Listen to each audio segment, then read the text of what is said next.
Everyone. I just want to introduce myself really quick. My name is Nellie Wortman.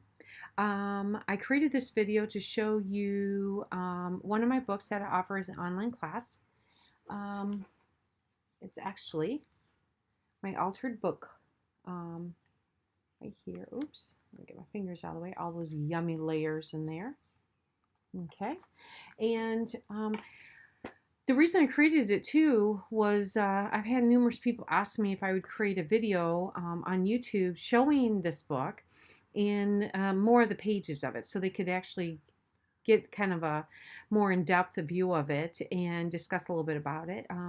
I offer my classes through Ruzuku, I believe that's how you say the name.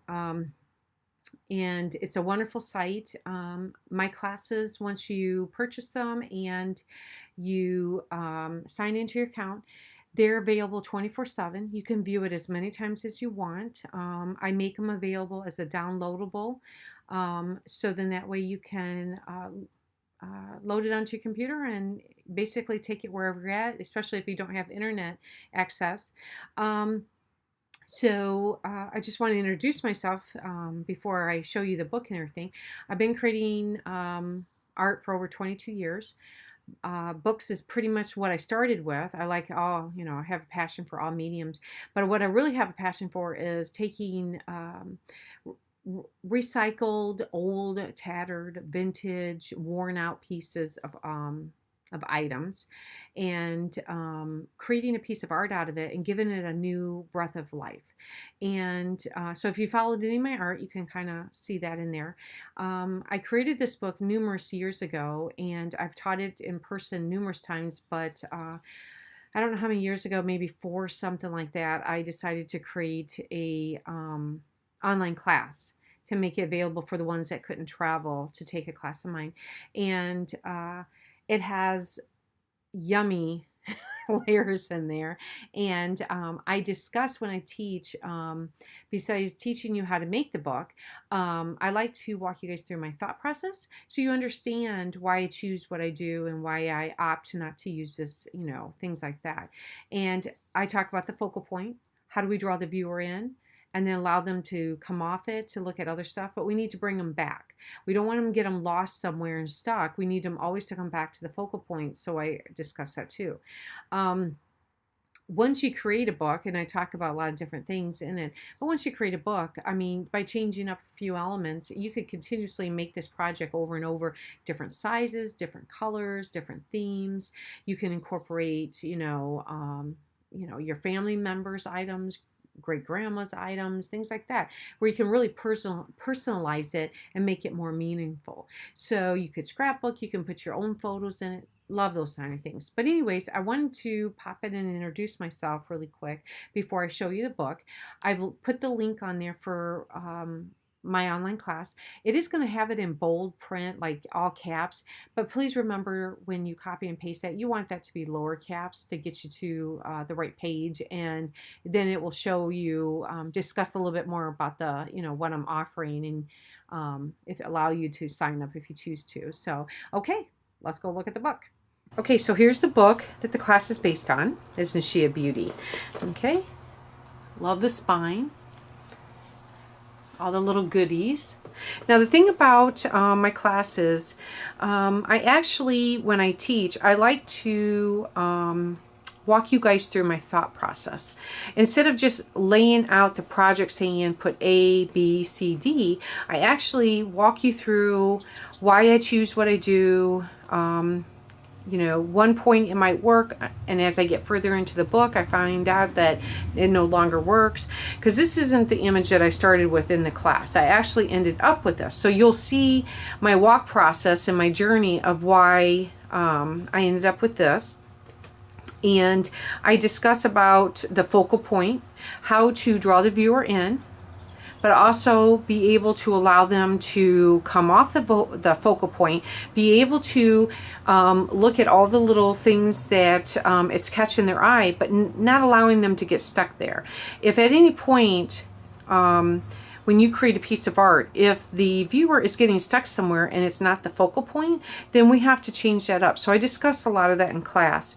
I love working with old, recycled, tattered, vintage, worn out pieces, and I love to bring them together, give them a breath of fresh air, and create a piece of art out of them. And I've been creating books for over 22 years, and quit counting the number of years ago, but I've created well over 700 books. And I have a passion for taking things that most people just discard, or they think it has, you know, it's not really worth saving or something like that. I like to come in and incorporate it in a way that it just really brings it back to life. So in this book, besides talking about things I just discussed, I like to create pages that not only what I refer to as a little piece of it, like a mini piece of art, but also each page that I create in this book could be the front cover of another book. So when I created this, I could have taken that and then started another book. Same thing with here. You know, this could be a greeting card. You know, same thing. This could be the front cover of a book. So I discussed this in class, but what I like about it is each little page is a little piece of a mini art in itself. And I discuss about how, you know, things are tucked behind. So we're going to be working with and discussing about how to bring the viewer in. They're so intrigued with your page, but with all this other yummy stuff going back here, it intrigues them and want to turn the page and further investigate your book. Okay, I love going for walks and, you know, finding things out in nature. Okay, sweet. And sometimes I leave pages blank. You can go in and you can journal, scrapbook, sketch, whatever. Okay, but you can see where a viewer sees this, intrigues them to want to know what's going around here. Okay, incorporating your own pieces of art.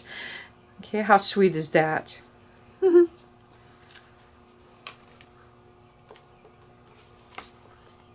Okay, a lot of little old vintage finds.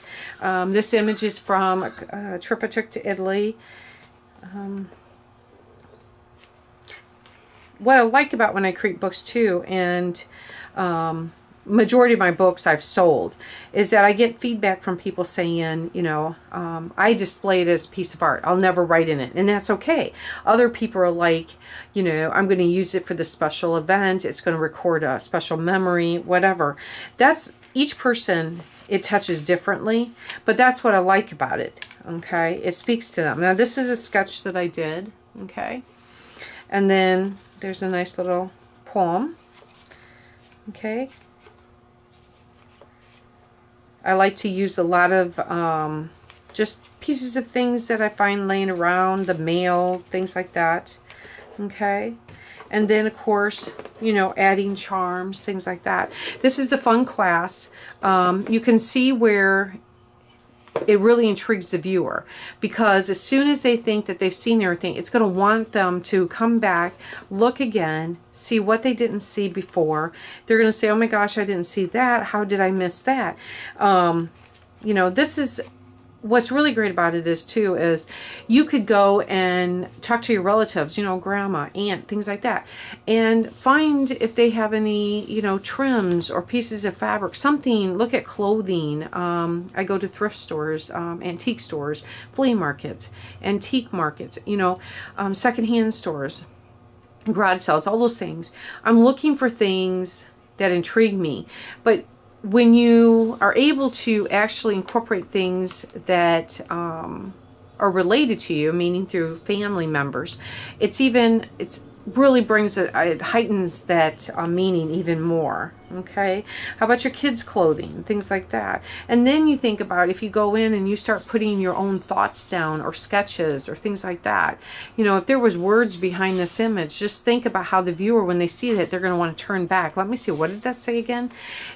And this is what I teach you in class. Okay, so And the great thing about it, like I always say with anything I do, just by changing up things, you know, color, fabric pieces, embellishments, things like that. Like this is bezel that I made. I make my own bezels, and so I actually teach a class on that too. But you know, each one would be unique. Your book would, by changing up the different things, the image, you know, colors, you know, things like that, each book that you create is unique in itself. Okay.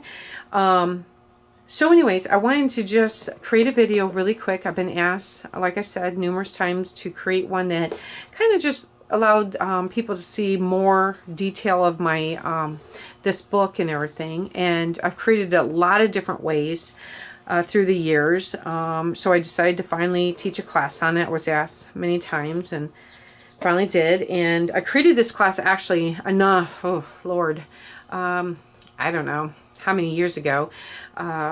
It's been a number of years ago when I created this class, but I just wanted to show everybody, and I hope to see you down the road.